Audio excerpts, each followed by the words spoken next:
The steel wedge bit into the slate with a sharp crack, a sound like winter ice breaking on the river.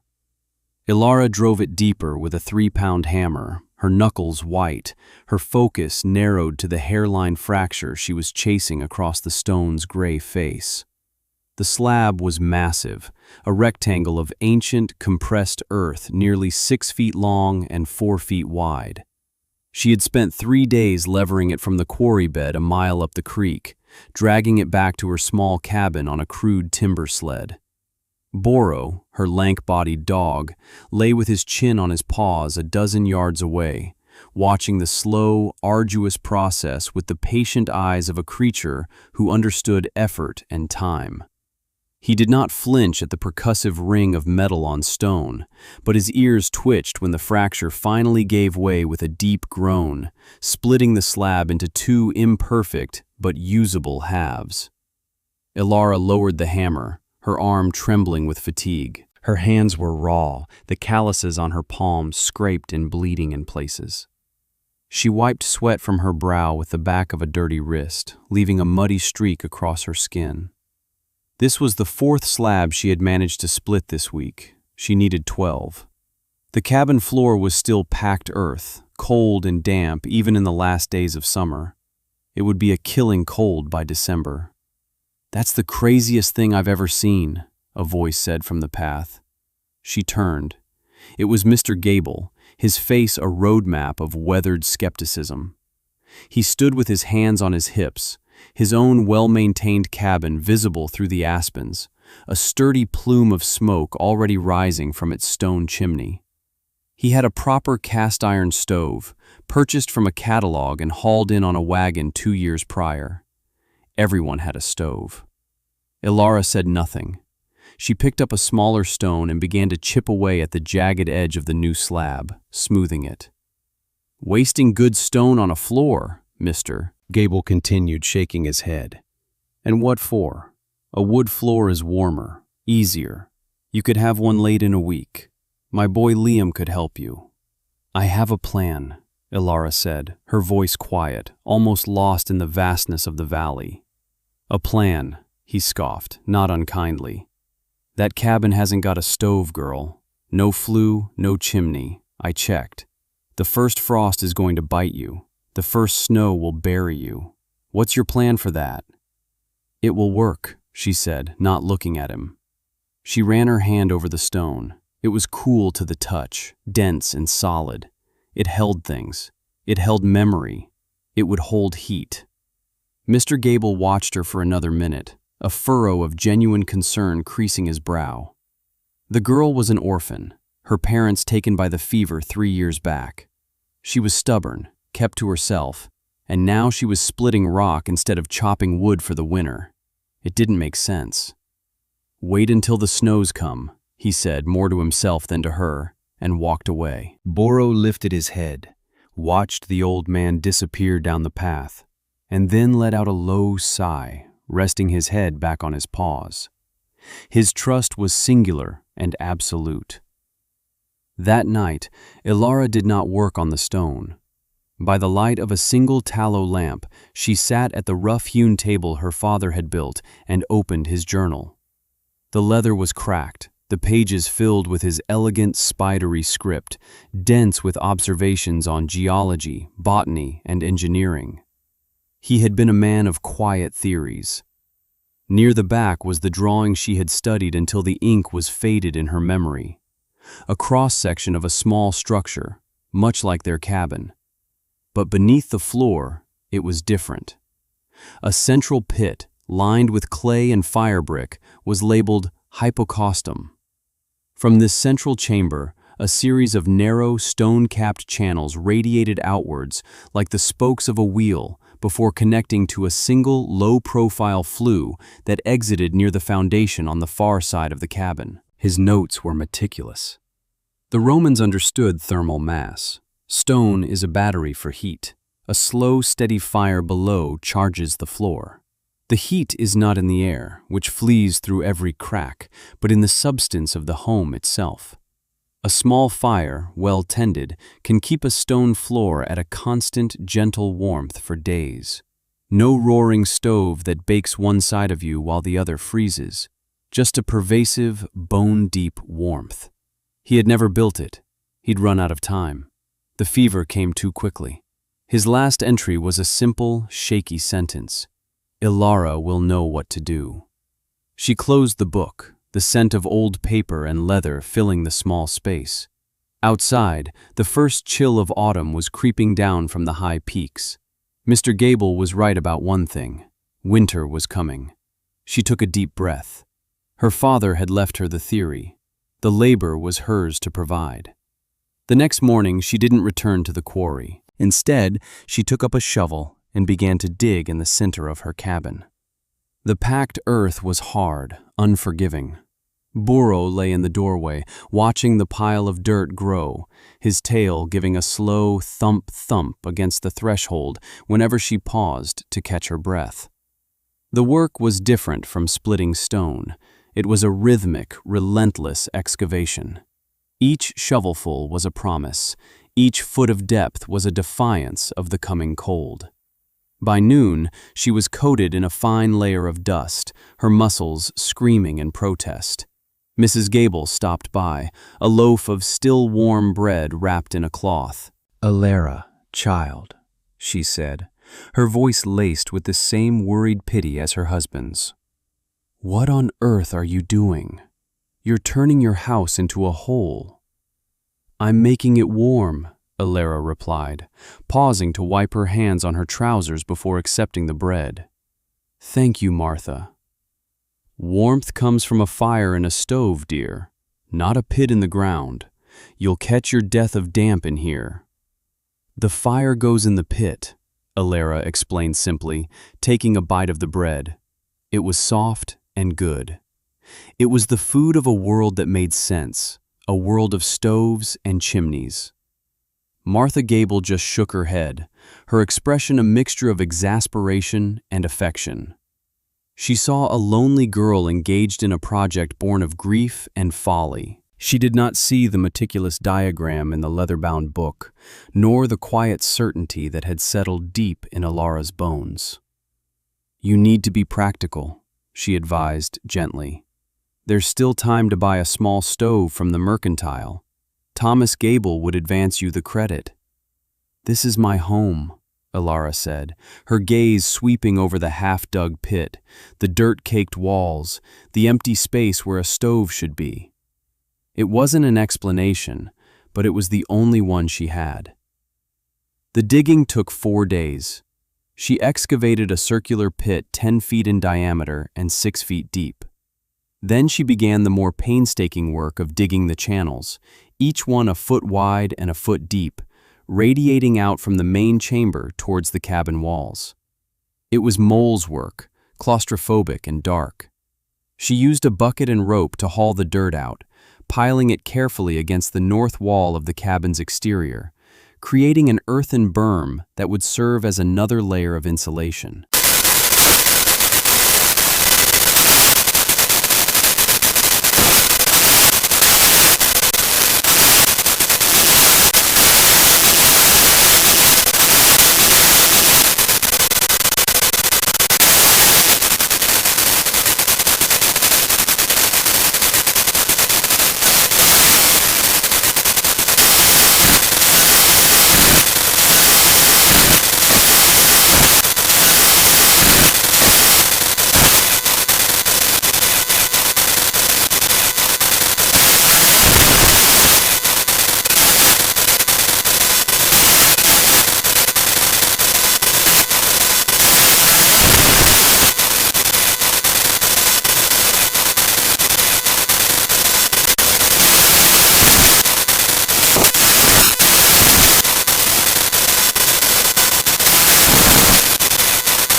Sometimes he would nudge his head under her hand when she stopped to rest, a quiet offering of support.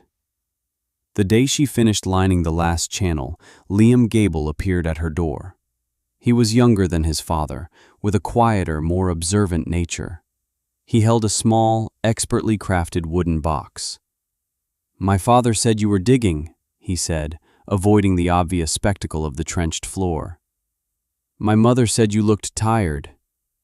"I am tired," Ilara admitted. He held out the box.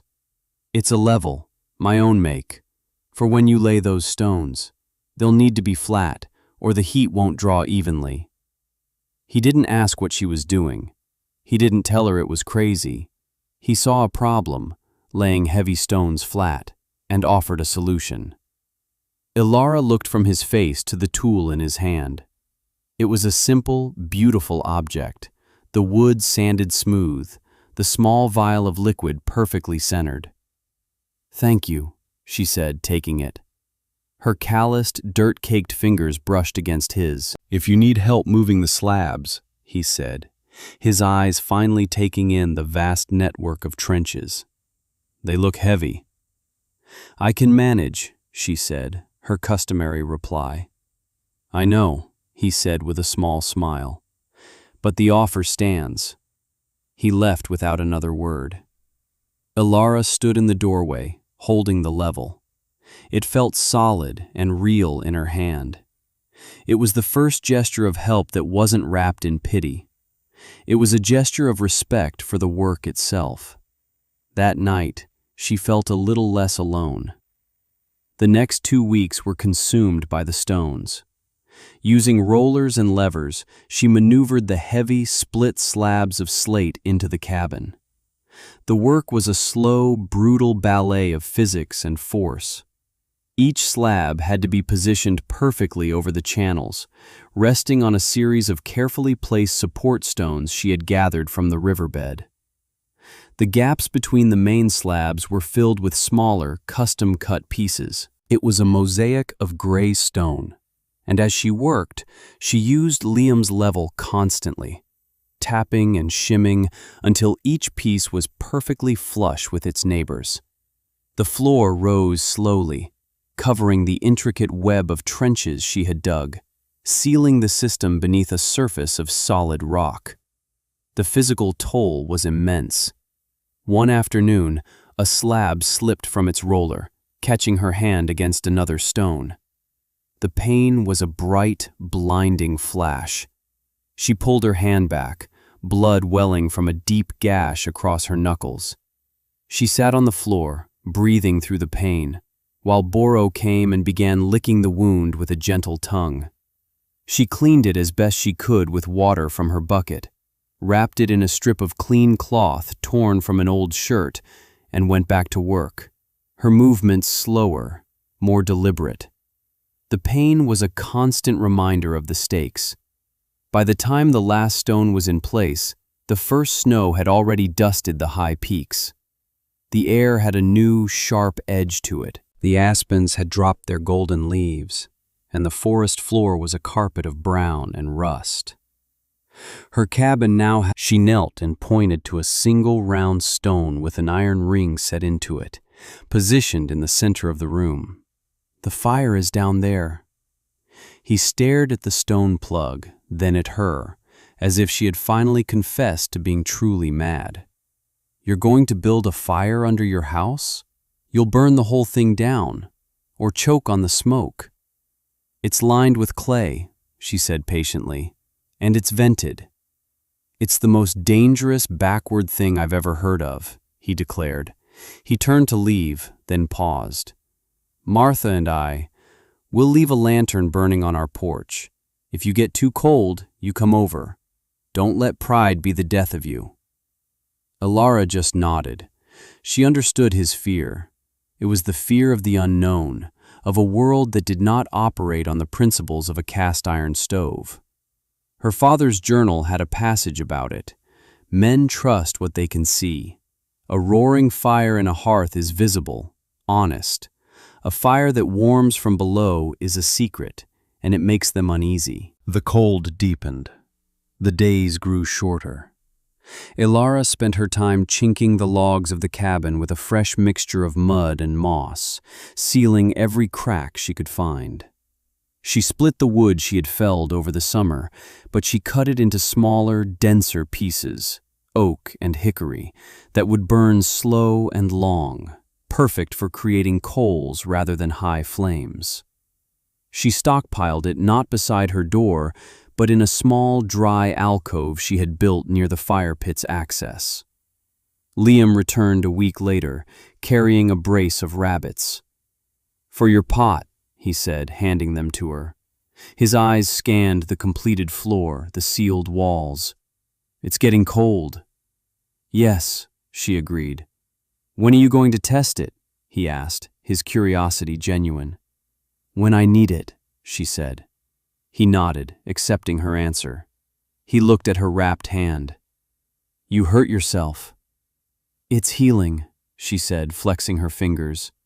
The gash was closing, an angry red line against her skin. He stayed for a few minutes, talking about the deer herds moving to lower ground and the way the river was starting to form ice along the banks.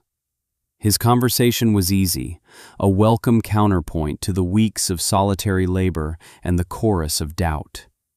When he left, the silence he left behind felt heavier than before.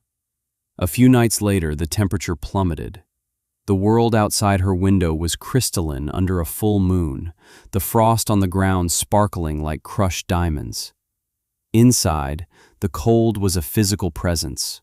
Her breath plumed in the air. Boro shivered in his sleep, curled into a tight ball. It was time. With a sense of ceremony, Elara lifted the heavy stone plug from the center of the floor. A draft of cool, earthy air rose from the darkness below. She lit a lantern and lowered it into the pit. The clay walls glowed a dull red in the light. Everything was dry and solid.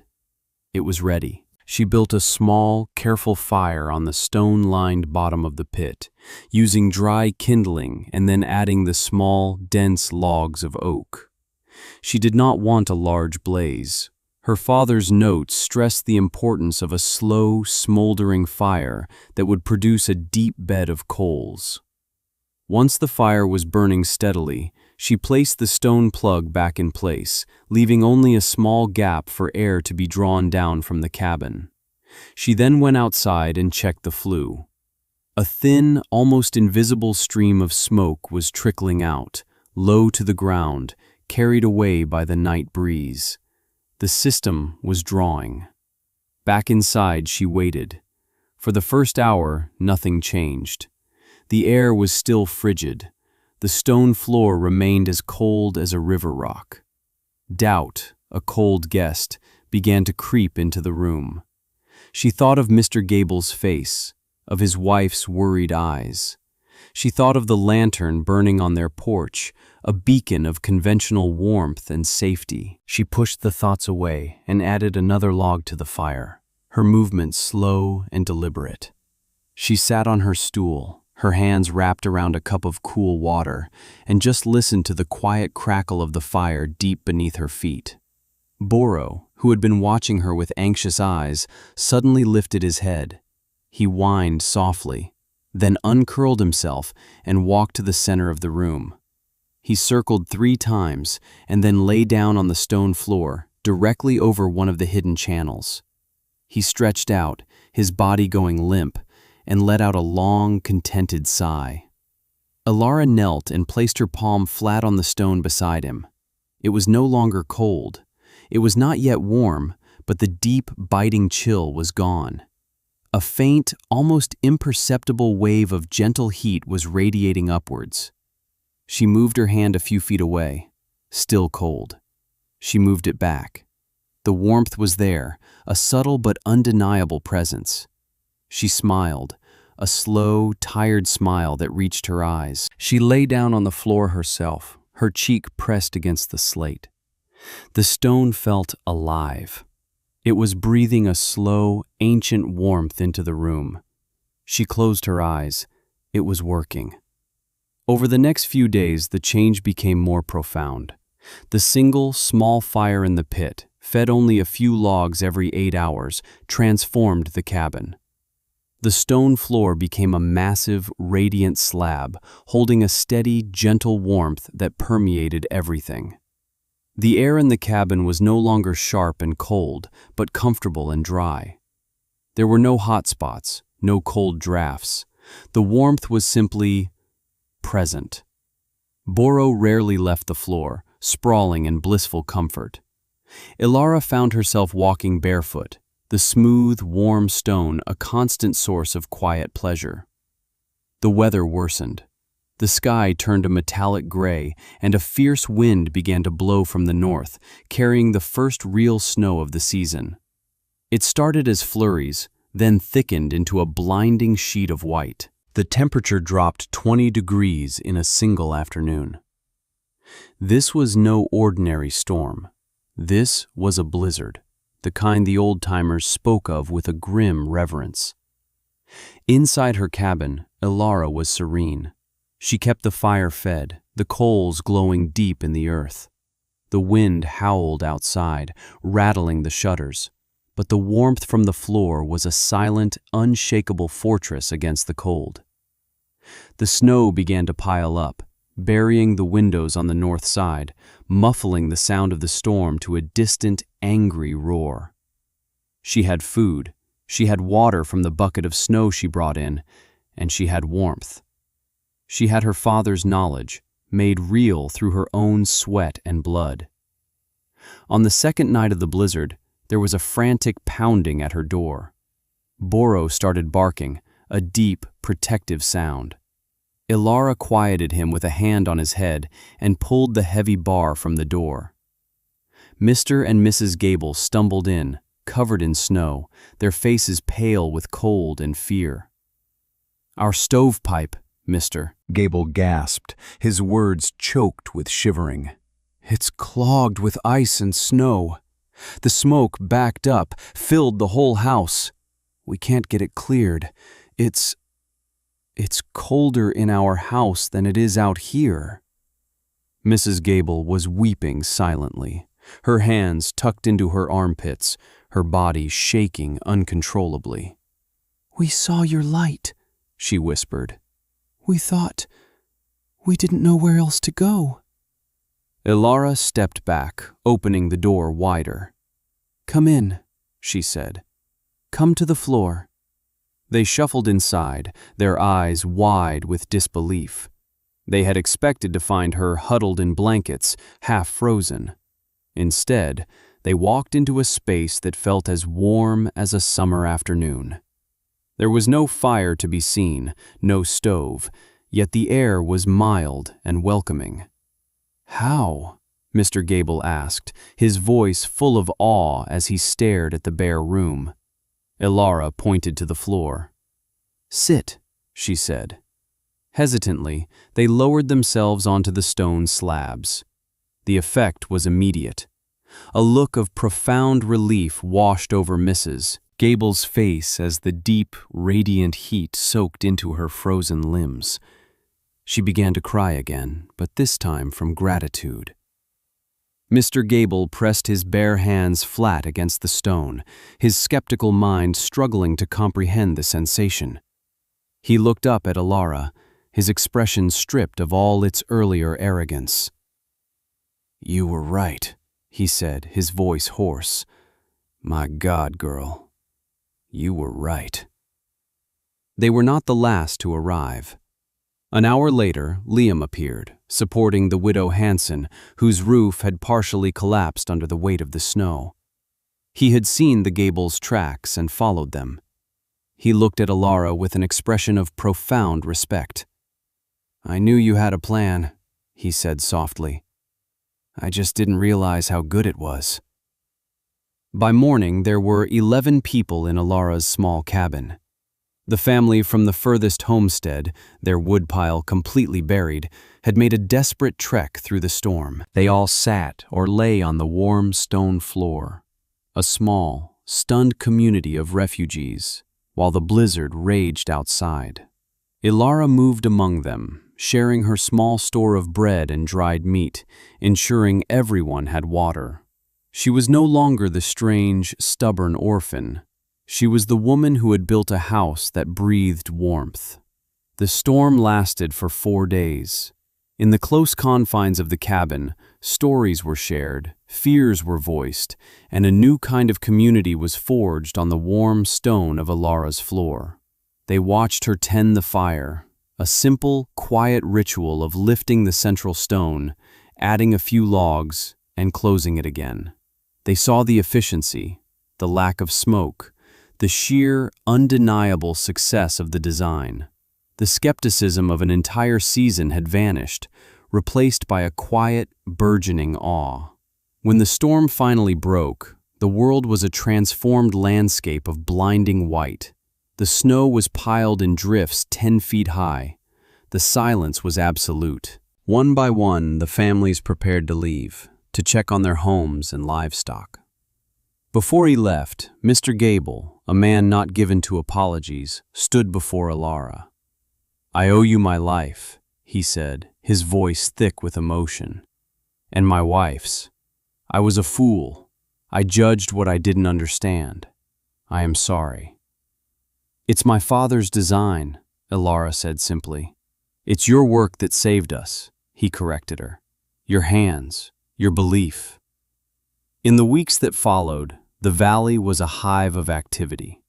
The story of Ilara's warm floor spread from homestead to homestead.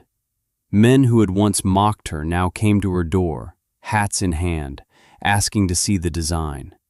They brought gifts of firewood, cured hams, and sacks of flour, not as charity, but as tribute. Liam became a constant presence. He spent hours with Ilara, carefully transcribing her father's notes and diagrams onto clean sheets of paper, adding his own skilled draftsman's touches to make them clearer and easier to understand. He helped her dig out from the snow and repair a section of her roof damaged by a fallen branch. They worked in a comfortable silence, a shared understanding passing between them that needed few words. That spring, 3 more families began digging pits in their own cabins. Ilara found herself in the unfamiliar role of teacher, showing them how to mix the clay, how to lay the support stones, how to cap the channels so the draw was even. Mr. Gable was her most ardent student, his earlier skepticism replaced by the zeal of a convert. He worked with a fierce determination, and by summer, his own cabin had a floor of river stone. The first time he lit the fire beneath it, he came to Ilara's cabin with tears in his eyes. "It works," he said, as if it were a miracle. "It truly works." The name they gave the system was the hearth floor. It became the standard for new construction in the valley and a necessary retrofit for the old. The design was simple enough. The materials sourced directly from the land: stone, clay, wood. It was a technology born of the place itself. Years passed. The valley prospered, safer and more secure against the brutal winters that had once claimed so many. Ilara's life settled into a quiet rhythm. She and Liam married in a simple ceremony by the creek and built a small addition onto her cabin. Their home was always a place of warmth, a gathering spot for the community. She never lost her quiet nature, but she was no longer isolated. She was the heart of the community, the keeper of the knowledge that kept them all safe. Boro grew old. His muzzle turned gray, his movements stiffened. He spent most of his days sleeping on the warmest part of the floor, near the central stone. One autumn evening, as Ilara sat mending a shirt, Boro lifted his head from his paws and gave her a long, soft look. He thumped his tail weakly against the stone twice, laid his head down, and with a gentle sigh, was gone. Ilara buried him on the small rise behind the cabin, under a tall pine tree, marking the spot with a smooth, flat river stone. She grieved for him with a quiet, deep ache. He had been her first believer, her silent witness through all the days of labor and doubt. More years turned. The children who had sheltered in her cabin during the great blizzard grew up and had children of their own, all of them raised in homes with warm floors. Ilara and Liam grew old together, their love a quiet, steady thing like the heat from the stones. He passed first, in his sleep, his hand in hers. Ilara lived on for another 5 winters, a revered elder, her mind still sharp, her hands still skilled. She was laid to rest beside Liam and not far from Boro, under the same tall pine. The community carved a marker for her from a single, perfect piece of slate, the same kind she had used for her floor. The epitaph was simple, suggested by the grandson of Thomas Gable. Ilara. She taught us that the deepest warmth comes from below. Long after she was gone, the cabin stood. New families lived in it, tending the fire in the pit, walking barefoot on the warm stone floor. Her story became a legend in the valley, a tale told to children on cold winter nights. It was a story about a quiet, stubborn girl, her faithful dog, and a revolutionary idea. But more than that, it was a story about the profound and enduring power of seeing the world differently, and of the quiet, persistent labor that can turn a cold stone into a hearth and a house into a home. The smoke from the low flue still trickled out, a thin, steady breath against the snow, a testament to a legacy not of words, but of warmth.